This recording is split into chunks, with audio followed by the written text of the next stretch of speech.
Hey folks, this is James W. Falcon, and welcome to the very first episode of Studying the Bible 101. Studying the Bible 101. This is why I wanted to do this. This has been something that's been in my heart to do for some time now. This has been brewing, percolating, if you will, in my mind now for several years. Why? Well, presently, the present day reasons are as follows. When I'm on social media, whether it's TikTok, Facebook, wherever I am, I notice there are a ton of people that are popping up who are discrediting and basically throwing a bunch of shade on the Bible. Now, the Word of God is not mine to defend, so I'm not that person. But I will say this: I think it's rather odd that people are going to great lengths to discourage others from seeing the Bible as what it is, a book filled with wisdom, filled with tons of goodness, and filled with a story of redemption, our redemption, human redemption, as told to us by God through men and women and their inspired writings. I find it really odd that everybody is telling you what to think. They're telling you the position that they think you should have regarding the scriptures, but nobody is inviting and encouraging people to study the book, to read the book for themselves. So into that mix I come because I want to share with folks a system, an approach, a study process that I have been using soundly with many benefits and with a lot of application on how to actually read and study the Bible. There's nobody out there doing that. So I want to be one of the few people that turns the tide, that swims upstream to be able to invite and encourage everyone, not just your Christian leaders, not just the people that sit in pulpits and in lofty positions and places in churches, but I want to encourage, invite, and pique the interest of the average pew sitting Christian, whoever you are. And I don't mean that as a dig. I'm just trying to say what I want to bring to bear here is going to be beneficial for any and for everybody who desires to want to know what the Bible is about. What does it say? How can I trust what I'm reading? How do I know that the way I'm studying is going to be fruitful, beneficial? How can I get the very best understanding from the book myself? So I will say all of that to say this point, and I think this is an extraordinary point.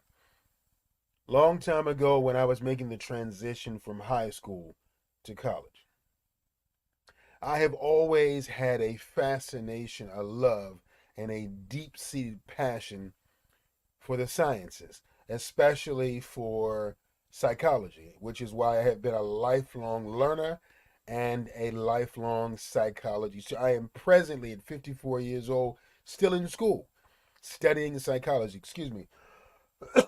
And I will the rest of my life. I love the science. I love the topic that much. On my way from high school to college, unfortunately, I didn't do very well with standardized testing. I had a very low, like in the 700s SAT score. Thank God I didn't have to do any standardized testing to get into grad school, or I might have fumbled that ball too. So I had this lofty idea, listening to some friends and family, because I was told that psychology will never amount to much. You won't ever you won't have a reasonable salary. You can't make a living from doing psychological related things. And I kind of listened to that. I caved to that mindset, and to that sentiment. So when I got to the campus of Howard University to register for classes, I had this lofty idea that I was going to become an engineer. I strolled into the engineering school, and this is a true story, as heartbreaking as it is. but it has a good outcome, and that's the reason I want to share this. So I strolled into the engineering department. I was on campus that day with my mother and father, and we were walking the campus just looking like a Japanese tourist in New York City, like, wow, I had finally gotten to college. I had finally gotten to a place in life where I was going to be able to be free of living at home and being here in Baltimore. Not that anything was wrong with home or anything that was wrong with Baltimore, but every teenager wants to become an adult and to be emancipated into adult like responsibilities as quickly as possible. And so I was one of those teenagers. So there I was on the campus of Howard University. I strolled into the engineering school, and I remember the woman was there in the lobby because they had a setup to accommodate students who were registering going from building to building on foot. This was before the era of online registration and all those kind of things that we enjoy today. So I strolled into the School of Engineering, and the lady behind the glass, she said, "Let me see your SAT scores." And I kind of gulped, and I showed her my piece of paper, and she looked at my scores, and she said, "No, man." She said, "Son, you're not going to be able to get into the School of Engineering with these grades. They're much too low." She said, "Why don't you try the social sciences around the corner?" And it was a real kick in the scrotum. It really was. It was a deep kick that took my breath because my goals, my dreams, my aspirations had been dashed, so I thought. So I boogied on around to the school, the social sciences, and I became a human development major. I don't know why, for whatever reason, I think psychology wasn't open. I can't remember. But I became a human development major, saying to myself, as soon as I get the first chance, I'm going to switch over officially to psychology. And so, with that, because I had such low SAT scores, I had to take some remedial classes. One of the remedial classes was reading, the other was remedial mathematics. Both areas I was really weak in, and especially as per my SAT scores. And so reality kind of kicked in, and I realized, okay, well, engineering is not going to work. Let me just go back to the path that I was originally intending to travel. So I registered as a human development major, and I had to take these remedial courses. Now, these remedial courses were in trailers, in mobile devices, mobile well, buildings on the back side of the campus of some of the main buildings on Howard University's campus. And when I would go around to these classes, my friends would joke me and they would laugh and say, "You're going to your special ed classes and so on." But here's what was extraordinary. While I really felt down and less than to have to go to these courses, here's what I learned. They taught me how to study, how to use the principles and the practices of underlining and highlighting with different color highlighters different things in paragraphs on pages in the books that I read, and how to put notes in the mark. All things you would think I would have known by that point in time. But they approached it as a science, as a real hard line practice. And that practice is something I still use today. If you pick up any book of mine, I'm here behind this laptop device is my little library, and I can pick up any one of these books and show you definitively that I still use that process of underlying today. Because what I learned in those remedial classes was actually how to study. It's so funny, I find that for we who are students, one of the things that we are never told is how to actually study. We are told many times that we need to study, we are told that we have to study, but nobody has ever explained to me up until that point in my life at 18 years old how to actually study. My point behind that is going back to the basics and learning how to study any topic is very, very important. And that's the same principle that I'm using today, as I explained, but it's the same principle that fuels me wanting to do this particular series on how to study the Bible. We're going to go back to the basics. And some of these basics you have never been taught. You've never known. You've never experienced some of these things. But I'm going to share with you what somebody did for me. They set me down in the basement of my home in East Baltimore and they pulled out necessary tools, and they actually showed me how to connect the dots to be able to get the best meaning possible out of the scriptures and the passages in the Bible that I was reading.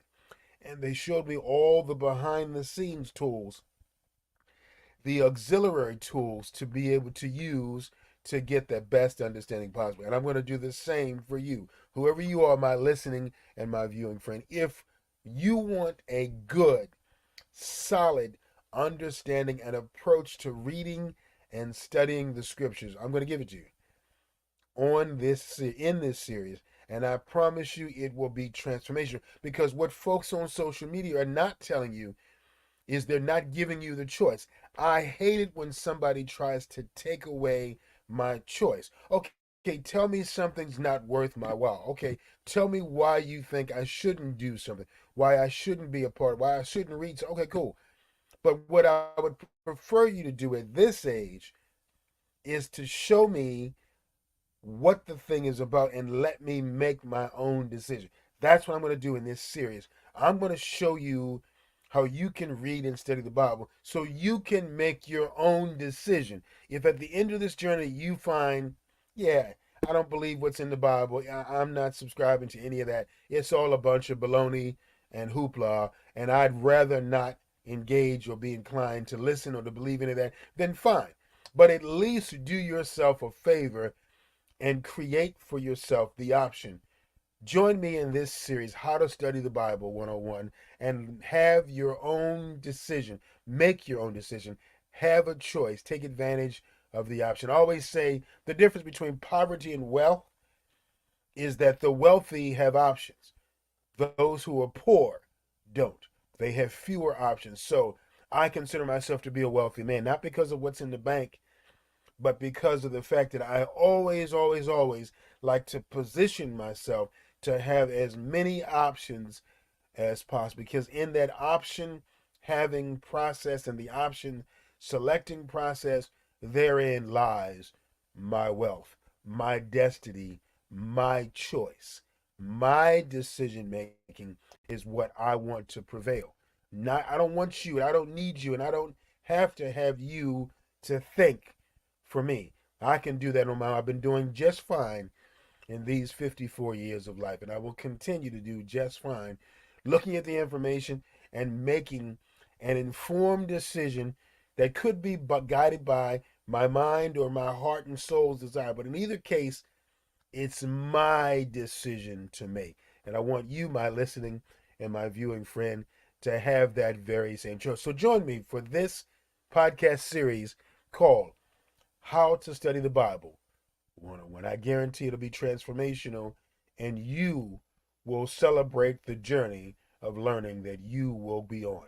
So join us for this series and for the episodes to follow. It'll be on my YouTube channel and streaming live, as well as I will have some pre-recorded segments that'll post through my social media accounts of Facebook, of Twitter, and on Instagram and everywhere else that I can think to put this. And it'll also stream live and be posted pre-recorded on my YouTube channel, Encouragement by Design 2022. So wherever you want to tune in, feel free to tune in. And when you listen, be attentive, take notes, do everything that I'm advising and suggesting that you do, and I guarantee you will be all the better for the outcome.